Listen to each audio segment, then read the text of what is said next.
All of us have been hurt by other people multiple times in our lives. I'm sure it is very safe for us to say. For some of us, it can be small wounds. For some of us, it can be really big wounds. But we have all experienced these wounds from others. And when we experience those, we want to heal. We want to be healthy. We don't want how someone wronged us or hurt us to actually determine the rest of our lives or have a lasting detrimental effect on us. So we try to let go of those things, or we try not to think about them. We try to ignore, to forget, to stop thinking about that thing that someone did that really wounded us. Forgive and forget. We heard that saying before? Do we like that saying? Some of us might, some of us might not. Would we say it's always really helpful to have that as a saying? Or is it even always true? But Jesus here he's not pretending that it never happened. He's remembering what happened. But he still asks Peter if he loves him and asks for him to care for others, to feed his sheep.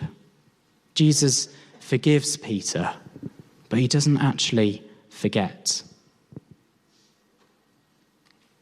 We are called to live in light of forgiveness. Sometimes we can forget some of the smaller things, or when we've wronged someone, they might be able to forget some of the smaller things. But sometimes we can't just go back to how things were before. Perhaps there's something too big that's taken place there to be able to do that.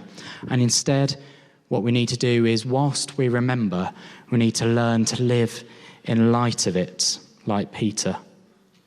We might have done something in our past that we really wish could be forgotten. Or we feel guilty because we're not able to forget how that person wronged us. And as long as we are able to come to a place of forgiving them, it's okay that we can't forget. It's okay to remember. But it's about what we do in light of that remembrance.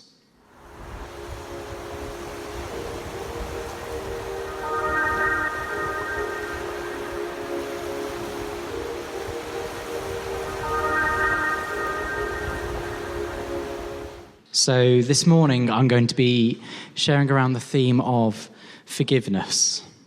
And it does tie in well with the current series that Jamie's been sharing with us. So the current series of The Making of the Fellowship, Journeying Towards Christian Community, the essence of what makes us a Christian community, what makes us church. So it does tie in well with that, but also it's been a personal topic of reflection in recent months as well. So in many ways, it's a standalone too. And I'm going to be reflecting on a few key points in particular around forgiveness. But first, I'm just wanting to share a few points that didn't quite make the cut. But we're not doing a series on forgiveness, so I'm just cramming as much in as possible. I've just realised I've got my iPad upside down. That would help. So, a few key points about what forgiveness isn't. So the first of those is forgiveness is not about letting the other person off the hook. It's not about it's not about excusing offences that people might have committed towards you or different parties. Jamie had shared just the other week, he'd said about love, but forgiveness ties in really well as well with the quote of, you can still forgive someone whilst getting a restraining order for them. And we laugh, but it's true. It's true that we can actually hold those two things in tension. They don't seem, in many ways, in our understanding of forgiveness, they often don't seem like those two things go together, but they do. We can actually still, those people can still get those consequences, those needed, necessary consequences. And forgiveness isn't about actually preventing them from having or receiving or living with the consequences of what they did. That is not what forgiveness is. So also, forgiving is not about waiting for the other person to admit or apologize or even acknowledge what they did, because you could be waiting a very, very long time, couldn't you? You could be waiting forever. That time might never come. I don't know if you've ever experienced it yourself, where you're just feeling, oh, well, if they just came and they just acknowledged that with me, then I'd forgive them. I'd say it to their face. That's not how it works, is it really? And we have Jesus on the cross as a perfect example of this, where he says, Father, forgive them. They do not know what they are doing. Jesus forgives everyone, even when they don't have a clue what they've actually done wrong, or they haven't actually admitted that. And you might be holding on to it, and it's making you absolutely miserable, waiting for someone to come and acknowledge that, and something that might never happen. So forgiveness is not equal to them confessing or apologizing, but actually true forgiveness, it doesn't actually hinge on whether the other party admits their wrongdoing or asks for your forgiveness. And then the third point that didn't make the cut.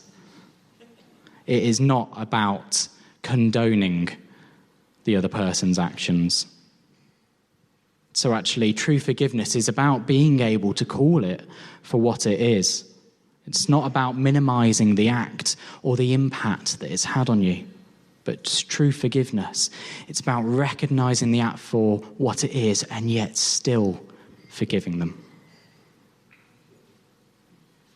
And then finally, forgiveness is not about ceasing to feel pain. It's not about waiting until you don't feel any pain anymore and then you can forgive that person. Once you've completely moved on, doesn't bother you at all anymore, then you're in a place of forgiveness. That's not what true forgiveness is really about.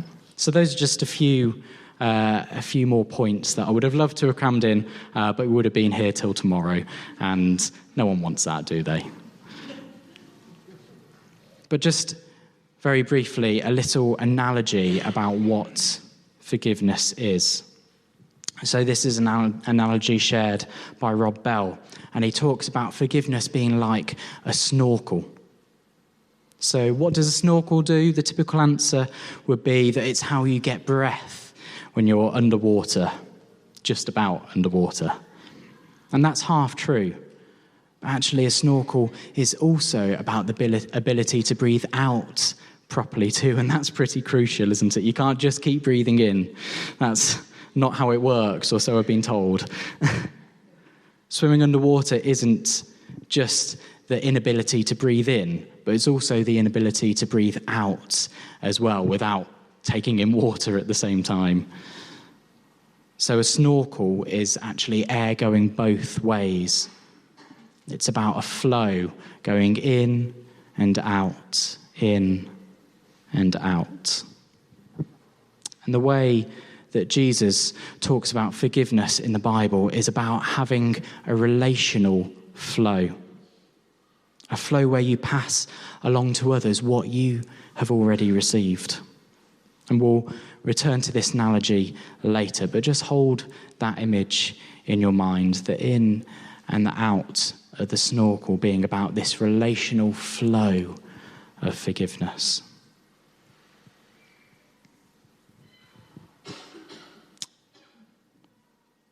All of us have been hurt by other people multiple times in our lives. I'm sure it is very safe for us to say. Small wounds like this one, I can't deal with any wounds bigger than that. I go to fainting. If you came along to when I preached about breathing, it doesn't take a lot for me to faint. You can just ask Han. I can just about deal with a scrape on a knee. But for some of us, it can be small wounds. For some of us, it can be really big wounds. But we have all experienced these wounds from others. And when we experience those, we want to heal. We want to be healthy.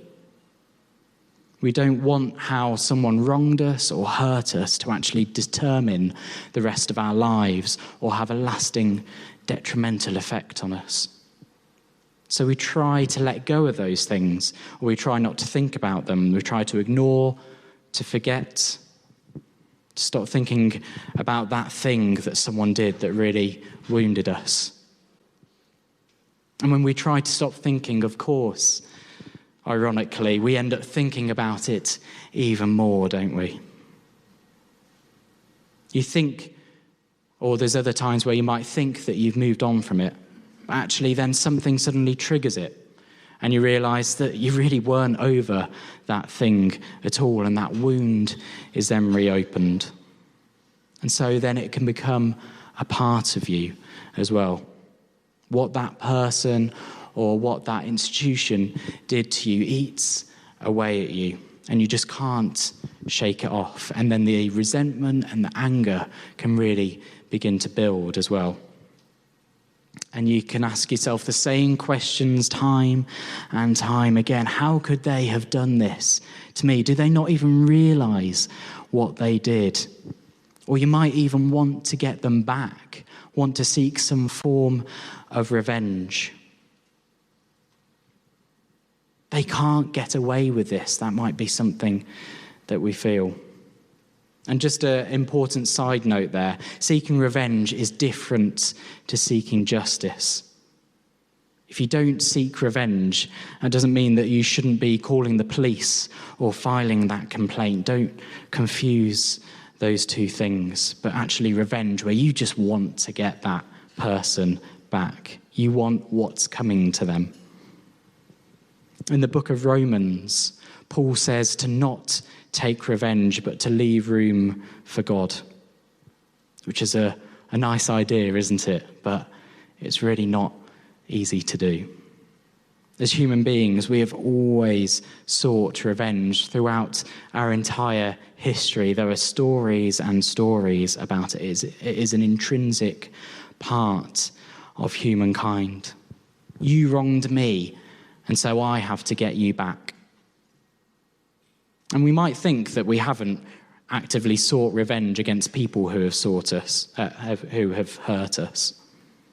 And it might not be that you've actively done something bad to them in return or intended to do so. Actually, it might be the truth is that you're really secretly wanting them to suffer. Or maybe you hear about something bad that happened to them, and something inside you is like, oh yes, they got what was coming. They deserved it. That serves them right. That's called revenge. Whether it's active or passively wanting something bad to happen to them in order to somehow make it right what happened to you, to even the score, that is revenge. And we've all done it, haven't we? In different ways, shapes, and forms. And when we do that, we're ultimately trying to play God. Revenge is like saying to God, I don't trust you. I can do this better than you can, God. And I don't know about your own experiences, but revenge, it never satisfies. It never settles the score. It simply doesn't work. I don't know if you can recall a scenario where you've sought revenge. I won't get you to share with the people next to you. That could be a bit awkward. It could be the person next to you that you're seeking revenge. That could be really awkward.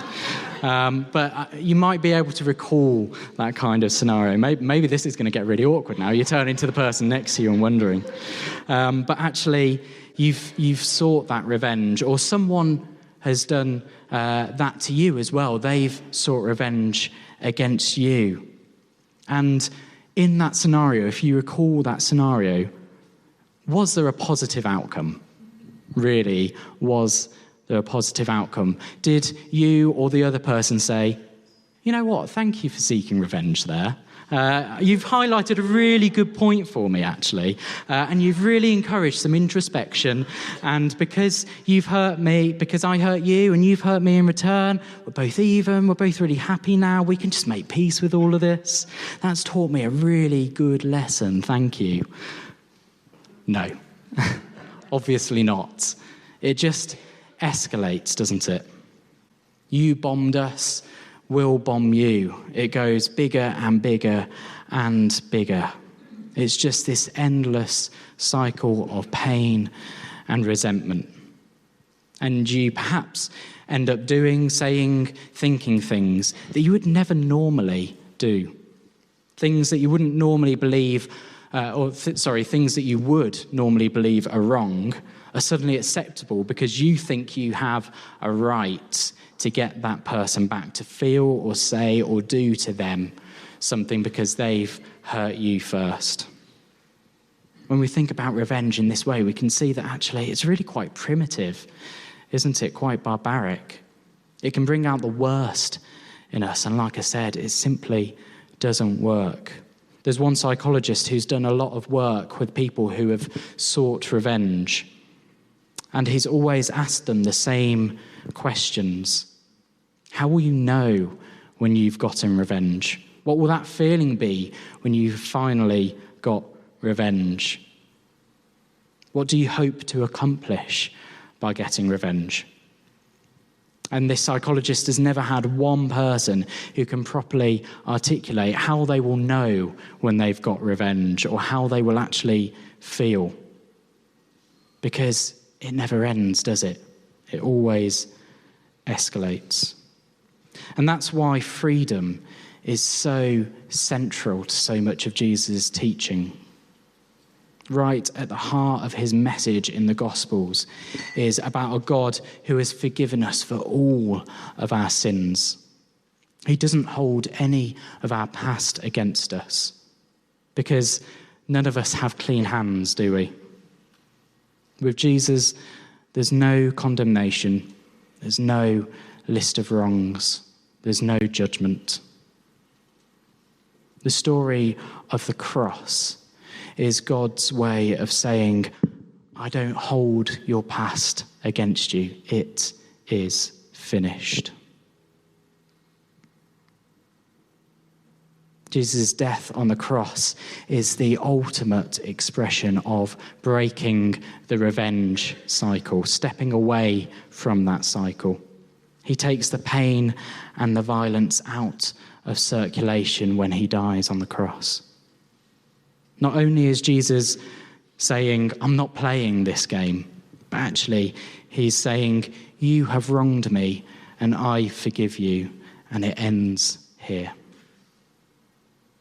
When you decide to break the cycle of revenge and forgive the other person, it means that you are choosing to hold that pain rather than to force it back onto that other person.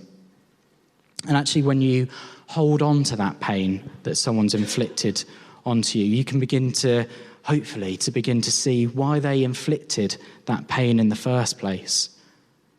You begin to see that that person is hurting themselves. You can begin to see and to have room in your heart to see the pain that that other person is experiencing to have done that to you in the first place. Many of us will know the well-known saying of hurt people hurt people. And that's what happens so many times when you think of the scenario of needing to forgive someone, or when you have hurt someone else, it's because you've been hurting or that other person has been hurting. But actually, when we seek to forgive rather than seeking revenge, it can create room inside of us to better understand the other person. And this is all part of the forgiveness flow. When you choose forgiveness over revenge, you're allowing yourself to breathe in and to breathe out, like the snorkel analogy, to allow the forgiveness to flow out of you, which releases you and the other party as well.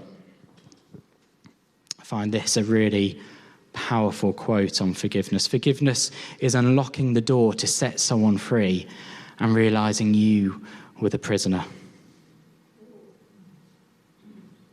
If we hold on to resentment and revenge over forgiveness, we're really just holding ourselves captive, preventing ourselves from experiencing the freedom that God brings to us.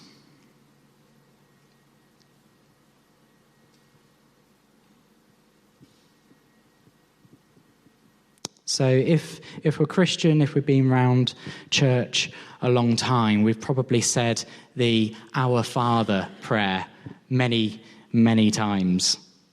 The words perhaps just slip off our tongues when we say, "Forgive us our sins or trespasses, as we forgive those who sin against us."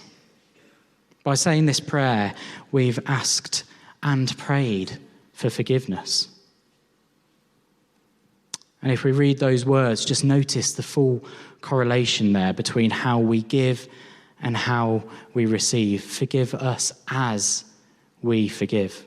The same movement. We need to know that we need mercy. We need understanding. And then we also need to know how to give it. Each flows with the energy of the other, the flow of forgiveness. Again, in Romans, Paul says that while you were sinners, God died for you. What's he saying there? He's saying that actually the love of God extends to us even before we've got our act together.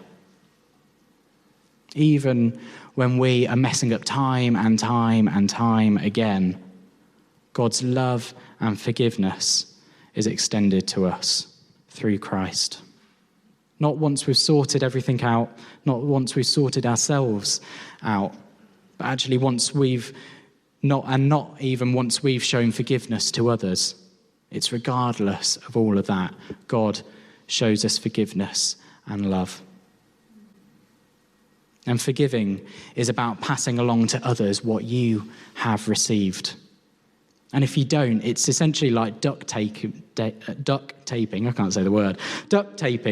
top of a snorkel. That's not going to go well for you, is it, if you're underwater? You won't be able to get the air in, you won't be able to let the air out. Do you want people to forgive you and to feel released? Do you want to be able to forgive others and move on with your life? Then you need to remove the duct tape. Or conversely, another quite profound quote on forgiveness. Not forgiving someone is like drinking rat poison and waiting for the rat to die. Just sit with that one for a moment. Not forgiving someone is like drinking rat poison and waiting for the rat to die. We seem to have this idea that when we withhold forgiveness from someone, when we withhold forgiving someone, that actually they're the ones who are really suffering there. But actually, we're the ones who are suffering too. And also within this forgiving, that our sins are forgiven and that we need to forgive others too, is just the acknowledgement that we're all human. Last time I checked. We all struggle with forgiving others, don't we? One of the most important things we can do to enable the flow of forgiveness is very simple. It's to simply recognize that we're all human. Archbishop Desmond Tutu, who died last year, and his daughter, Mo Tutu, focus on our fragile humanity and the good and bad that we're all capable of as the entry point for forgiveness. So I'm just going to read an extract from their book. So it's the book of forgiving. We are able to forgive because we are able to recognize our shared humanity. We are able to recognize that we are all fragile, vulnerable, flawed human beings capable of thoughtlessness and cruelty. We also recognize that no one is born evil and that we're all more than the worst thing that we have done in our lives.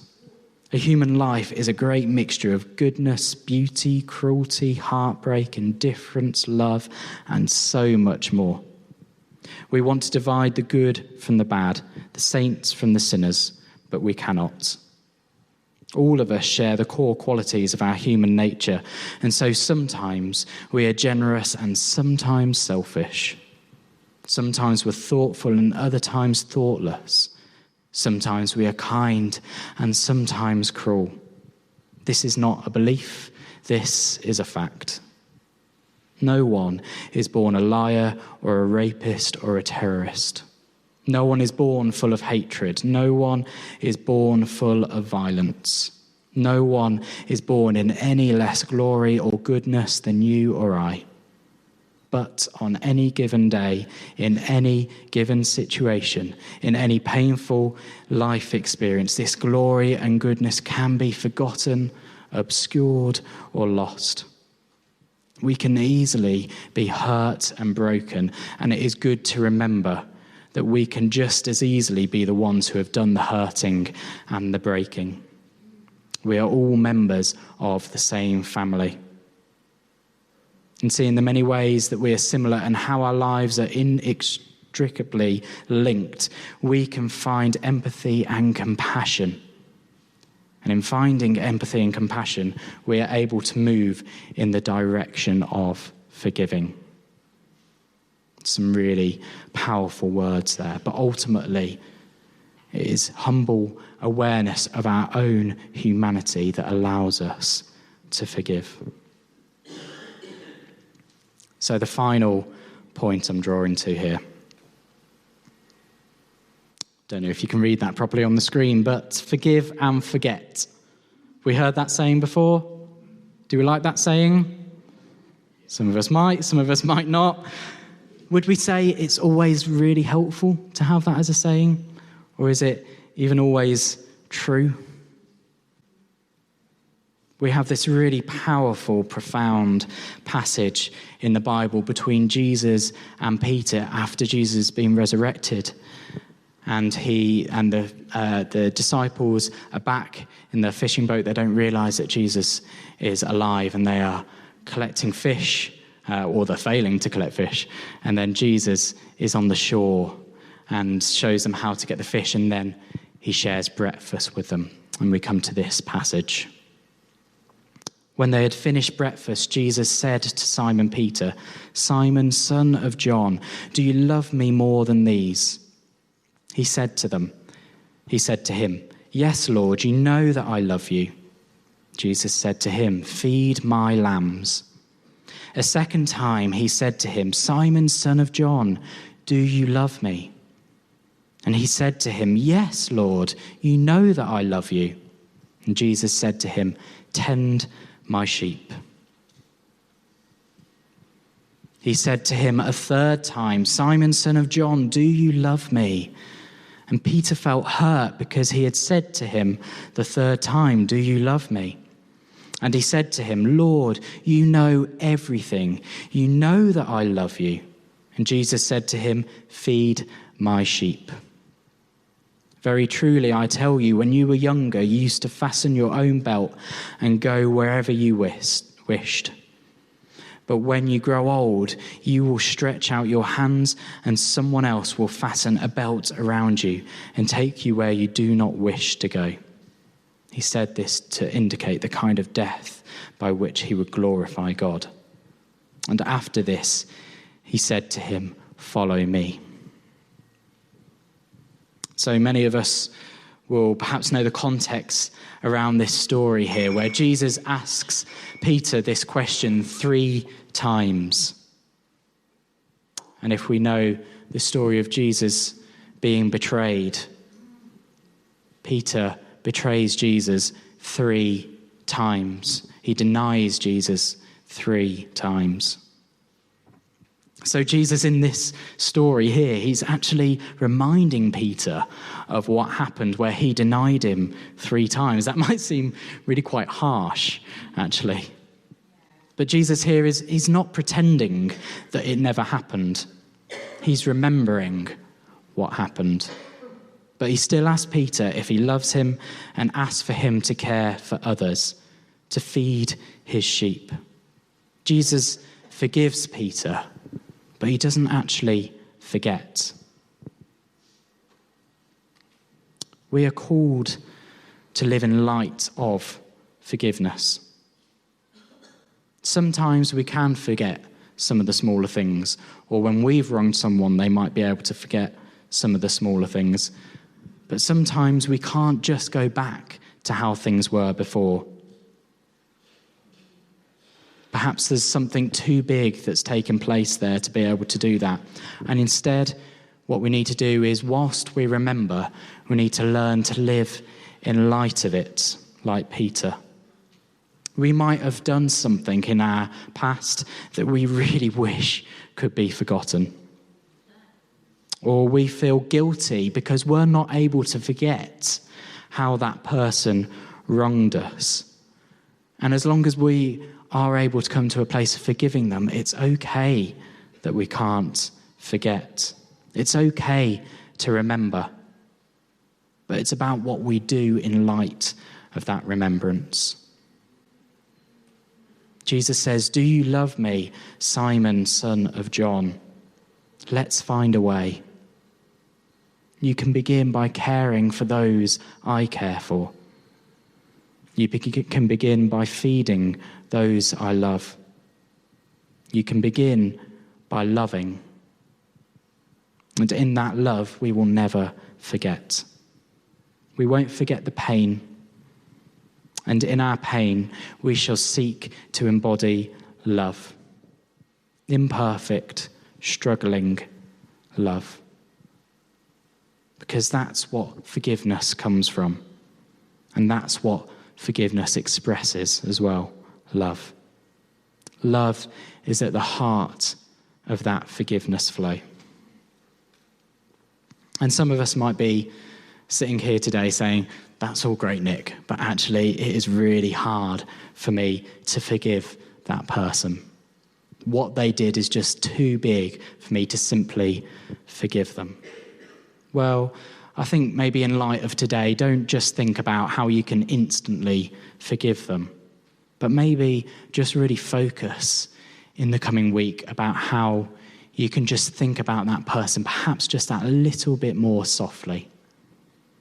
Or maybe simply to be able to think about them or what happened just that little bit less in the week ahead. That is the first steps to it. Don't try and do it all in one go, because you're in this place already where you haven't been able to forgive them yet, and you're not just going to necessarily suddenly be able to do that. But actually just take it a little bit at a time, but they just need to be intentional steps towards forgiveness. So just to summarize the kind of three main things that are focused on, and just encourage you guys to sit with this just for a moment. Firstly, forgiveness is not revenge. Revenge never works. If we find ourselves with those thoughts in our minds or thinking that person deserves what's coming to them, just try and check yourself there. Maybe think about how that shows that you haven't been able to forgive them yet. And what journey might you need to go on to be able to forgive them?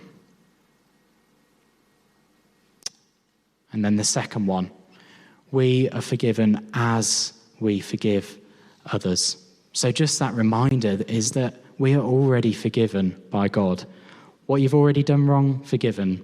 What you might be doing wrong in the present, forgiven. What you do wrong in the future, forgiven. You are forgiven. And it is that foundation, that bedrock there, that means that we too can forgive others too. It is about that flow of forgiveness, the in and the out. We need to receive and welcome in that forgiveness, to recognize it, because sometimes we really struggle to forgive ourselves, don't we? But sometimes to recognize that can free us up to then be able to forgive others too. And then finally, let's not focus on forgive and forget, but forgive and love.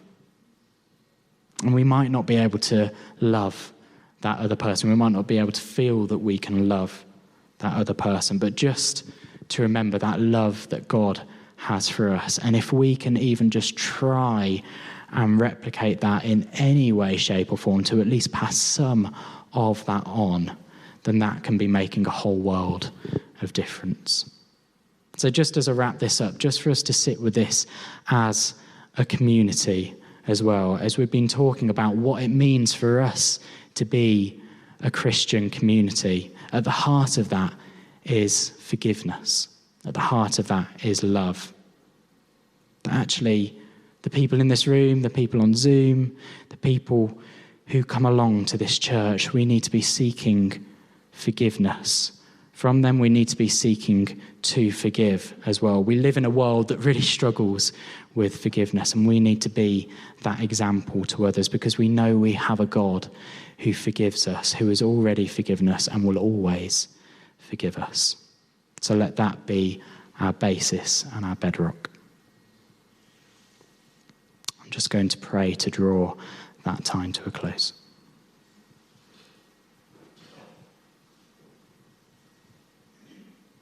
Loving God, we thank you for what you did on the cross. We thank you for the power of the cross that reminds us that we are forgiven. Not just once, but time and time again, that we are forever forgiven. Lord, that on the cross you said, "It is finished." Lord, may we recognize that in the coming weeks and months ahead. Actually, that's already over. All we need to do is to just embrace that forgiveness. Lord, for those of us who might be holding resentment or anger or bitterness towards another person or another group for something that they did to us, Lord, please help fill our hearts with compassion. Not so that the other people get away with it, but actually so that repairs can be made there, that we can be made whole, that we can be released from the hold that not forgiving has over us and has over them. Lord, we thank you for the abundant love that you have for every single person in this room, in this world. We ask that we can recognize that love and seek to share that with others, that love will ultimately win, that love will ultimately always come first. Even if it takes a little bit of time, that we can just recognize those little steps that we might need to be taking on that journey of forgiveness. And may you be at the center of that journey. Amen.